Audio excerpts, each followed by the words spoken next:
Hello student, chapter second basics किए थे हमने। आज हम एक्सरसाइज स्टार्ट कर रहे हैं 2.1। कुछ यहाँ पर नोट दे रखा है, sine inverse should not be confused with sine x inverse. Inverse means ये -1, तो ये कंफ्यूज नहीं होना है। जो साइन इनवर्स एक्स है ये तो इनवर्स है, और जो ये साइन एक्स की पावर -1 होता है इसका मतलब होता है रेसिप्रोकल ऑफ साइन एक्स। तो ये दो डिफरेंट हैं, ये इक्वल नहीं है, ध्यान रखना है। ये इन्वर्स को डिफाइन नहीं कर रहा, ये इन्वर्स को शो कर रहा है। साइन इन्वर्स एक्स, इन्वर्स का सिंबल ये है।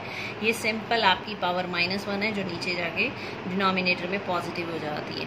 Whenever no branch of inverse trigonometric function is mention we mean the principal value branch.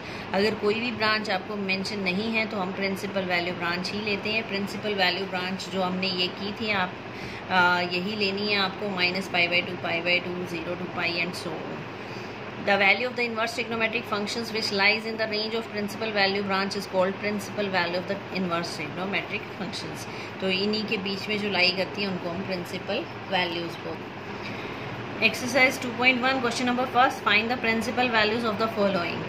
ये आपको given है पार्ट, टोटल 10 है। इसमें प्रिंसिपल वैल्यूज आपको फाइंड आउट करनी है, बहुत ध्यान से देखना, बहुत इजी है। साइन इनवर्स -1/2 आपको गिवन है। प्रिंसिपल वैल्यू आपको इसकी फाइंड आउट करनी है, साइन इनवर्स -1/2। तो सबसे पहला स्टेप क्या करना है, let sine inverse -1/2 is equal to theta. तो साइन इनवर्स -1/2 को हमने क्या माना, थीटा। तो साइन इनवर्स उधर जाके क्या बन जाता है, साइन। तो -1/2 की वैल्यू हो गई साइन थीटा। ये ध्यान रखना है। y इज इक्वल टू, अगर साइन इनवर्स x है तो इस इनवर्स को इधर लाएं तो वो साइन बन जाता है, sine y is equal to x। इसी तरह साइन को उधर ले जाएं तो इनवर्स बन जाएगा, इनवर्स को इधर लाएं तो साइन बन जाएगा। तो साइन इनवर्स को इधर ले गए तो ये बन गया sine theta is equal to -1/2। अब आपको ये चेक करना है कि साइन की वैल्यू 1/2 कितने डिग्री पर होती है। साइन की वैल्यू 1/2 होती है π/6 पर, यानी 30 डिग्री पर। साइन 30 डिग्री होता है 1/2। तो ये बन गया आपका माइनस साइन π/6।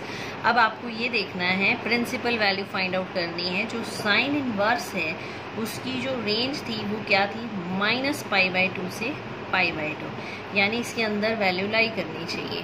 तो साइन में हम क्या करते हैं, माइनस जो है वो अंदर चला जाएगा, क्योंकि साइन ऑफ माइनस थीटा क्या होता है, माइनस साइन थीटा। ये हम 11th में कर चुके हैं। Sine of minus theta is minus sine theta.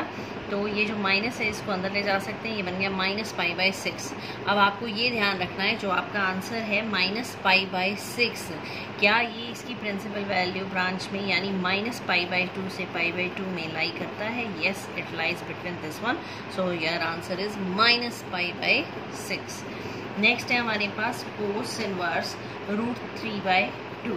Same procedure है, बिल्कुल वैसे ही करना है। Cos inverse √3/2 is equal to theta. तो कोस इनवर्स उधर जाके बन जाएगा कोस थीटा। कोस थीटा की वैल्यू आ गई √3/2। अब ये चेक करना है कितने पर होती है, ये वैल्यू होती है π/6 पर। Cos theta is equal to cos π/6। अब cos theta is equal to cos π/6 है। यहाँ पर आया हमारा थीटा, इसको कंपेयर करेंगे तो थीटा की वैल्यू कितनी आ रही है, यहाँ से थीटा की वैल्यू आ रही है यहाँ से π/6। अब आपको चेक करना है जो कोस इनवर्स की रेंज है क्या उसके अंदर है। कोस इनवर्स में क्या था हमारे पास, 0 to π। कोस इनवर्स की जो रेंज थी 0 to π थी, यानी फर्स्ट और सेकेंड क्वाड्रेंट। तो क्या ये 0 to π में लाई करता है, yes, it lies between 0 to π। इसी तरह थर्ड है cosecant inverse 2 theta. Cosec theta is equal to 2 कितने पर होता है, π/6 पर। तो कोसेकेंड इनवर्स की जो रेंज है वो क्या होती है हमारे पास, -π/2 से π/2 अदर देन 0। सिर्फ 0 नहीं हो सकता है, तो ये लाई करता है। इसी तरह टैन इनवर्स -√3, टैन थीटा बन जाएगा -√3, और √3 वैल्यू कितने पर होती है, π/3 पर। और tangent of minus theta, tan of minus theta भी क्या होता है, -tan थीटा। तो ये हमने क्या किया, माइनस को अंदर ले गए।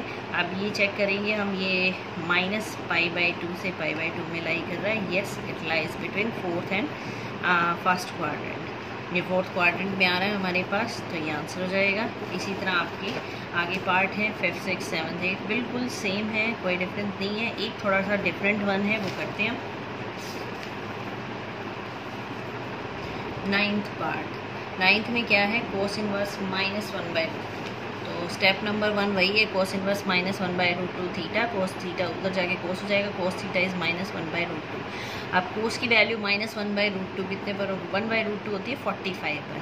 अब कोस में माइनस अंदर नहीं ले जा सकते हम, ये हमारा रूल है। और दूसरा ये जो कोस की अगर इसको अंदर ले जाएं, कोस ऑफ -थीटा लें तो भी वो पॉजिटिव ही होता है, तो माइनस अंदर नहीं ले जा सकते। और दूसरा इसकी रेंज क्या होती है, 0 to π, यानी इसके अंदर आंसर आना चाहिए 0 to π में। तो हम क्या करेंगे, -1/√2 यानी नेगेटिव वैल्यू है। अब 0 to π में हमारे दो क्वाड्रेंट आते हैं, फर्स्ट और सेकंड। दो क्वाड्रेंट में से हमारा कोस देखेंगे हम किस में नेगेटिव होता है, सेकंड क्वाड्रेंट में जो कोस होता है वो नेगेटिव होता है सेकंड क्वाड्रेंट में। और सेकंड क्वाड्रेंट को हम क्या लिख सकते हैं, सेकंड क्वाड्रेंट को हम लिख सकते हैं 180 minus theta, that means pi minus theta. तो cos minus cos π/4 can be written as cos of pi minus π/4।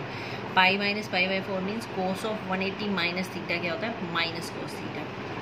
तो इसको सेकंड क्वाड्रेंट में ले गए, it can be written as pi minus π/4, ये बन जाएगा 3π/4। अब आपको चेक करना है क्या 3π/4 0 to π में लाई करता है, yes it lies between 0 to π। तो ये इसका आंसर हो जाएगा। इसी तरह नेक्स्ट वन है हमारे पास कोसेक इनवर्स। अब आ रहा है हमारे पास question number 11, find the values of the following. Values निकालनी है tan इनवर्स 1। अब ये सिंगल सिंगल थे, अब इसने क्या किया, 2 या 3 वैल्यू को कंबाइन कर दिया प्लस माइनस करके। अब आपको इनको ऐड सब्ट्रैक्ट करके दिखाना है क्या आंसर आएगा।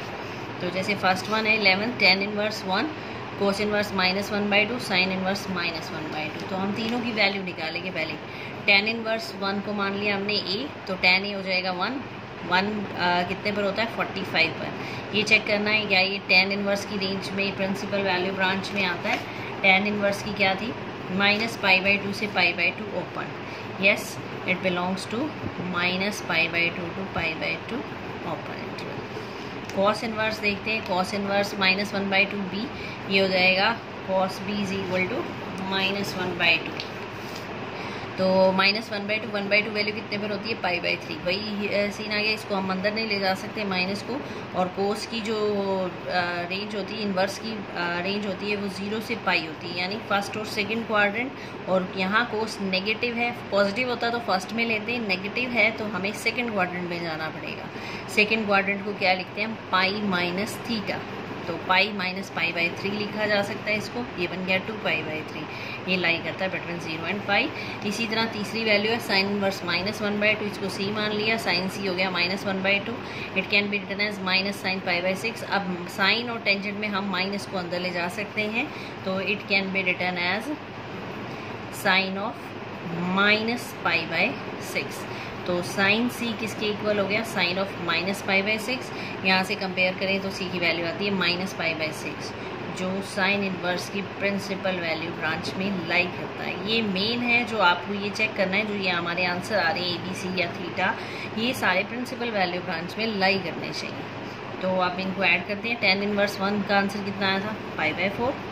कॉस इनवर्स -1/2 का आंसर कितना आया था, 2π/3। और इसका आंसर कितना आया, -π/6।